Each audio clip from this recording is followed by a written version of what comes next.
Akala ko noon kapag nakarating ako sa Canada, magiging madali na ang lahat.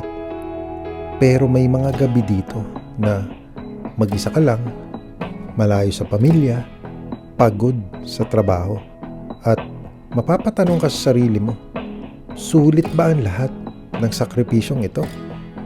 Pero sa bawat pagod, sa bawat pighati, may mga aral akong natutunan sa buhay dito sa Canada.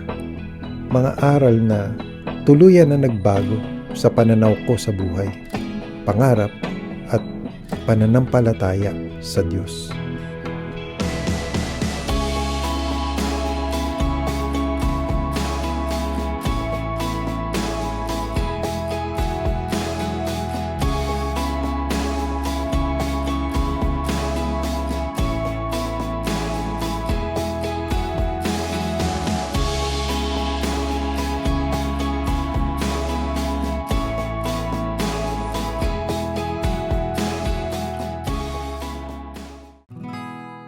Canada is the land of opportunities, sabi nila. Noong nasa Pilipinas pa ako, madalas kong marinig ang mga kwento tungkol sa buhay dito. Sabi nila, maganda raw ang opportunity. Mas mataas ang sahod, mas maayos ang sistema. At sa isip ko noon, kapag nakarating ako sa Canada, siguradong mas gagaan ang buhay. Pero nung dumating na ako dito, doon ko na na-realize, ibang-iba pala ang realidad. Hindi ko sinasabi na pangit ang buhay dito. Sa totoo lang, maraming opportunity sa Canada. Pero may mga bagay na hindi mo talaga maiintindihan hanggat hindi mo mismo nararanasan. At sa paglalakbay ko dito sa Canada, marami akong natutunan tungkol sa buhay. Hindi madali ang buhay sa ibang bansa kapag immigrant ka. Kailangan mo magsimula ulit to the point na mag-back to zero ka. Kahit ano pa ang trabaho o estado mo sa Pilipinas, minsan, pagdating mo dito, mag-uumpisa ka talaga sa pinakang simula. Minsan, sa pinakamababa na taliwas sa iyong inaasahan. May mga araw na pagod ka na sa trabaho. Pero kailangan mo pa rin pumasok kinabukasan. Trabaho, kain, tulog. Paulit-ulit. At minsan, mapapaisip ka, ganito ba talaga ang buhay sa ibang bansa? Pero habang tumatagal, natututunan mong tanggapin na parte iyon ng proseso. Ang oras ay napakahalaga dito sa Canada. Hindi uso ang Filipino time dito. Sa simula, mahirap mag-adjust, pero kalaunan, matututo ka ring maging disiplinado. Matututunan mong pahalagahan ang bawat minuto ng araw mo. At dahil dito, mas nagiging organized ang buhay mo.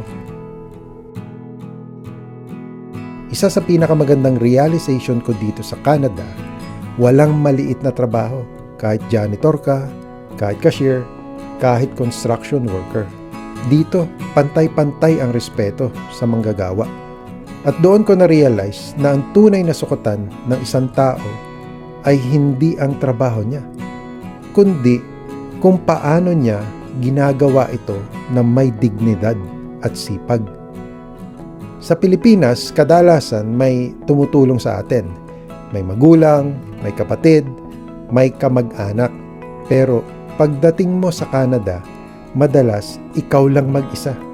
Ikaw ang magluluto, ikaw ang maglalaba, ikaw ang maglilinis ng bahay. At syempre, ikaw rin ang magbabayad ng bills. Sa simula nakakapagod, pero habang tumatagal, matututo kang maging mas responsable at independent. Importante ang pagbabudget sa pera. Marami nagsasabi na malaki ang sahod sa Canada. Totoo naman yun. Pero ang hindi nila alam, mataas din ang gastos. Rent, groceries, insurance, gas, phone bills. Kaya kung hindi ka marunong mag-budget, madali kang mahihirapan. Dito ko natutunan kung paano maging mas disiplinado sa pera. Hindi lahat ng gusto mo, kailangan mong bilhin. Isa sa pinakamahirap na parte ng buhay immigrant ay ang malayo sa pamilya. May mga espesyal na okasyon na hindi mo kasama ang pamilya mo. Birthdays, bagong taon, habang sila ay nagsasama-sama sa Pilipinas.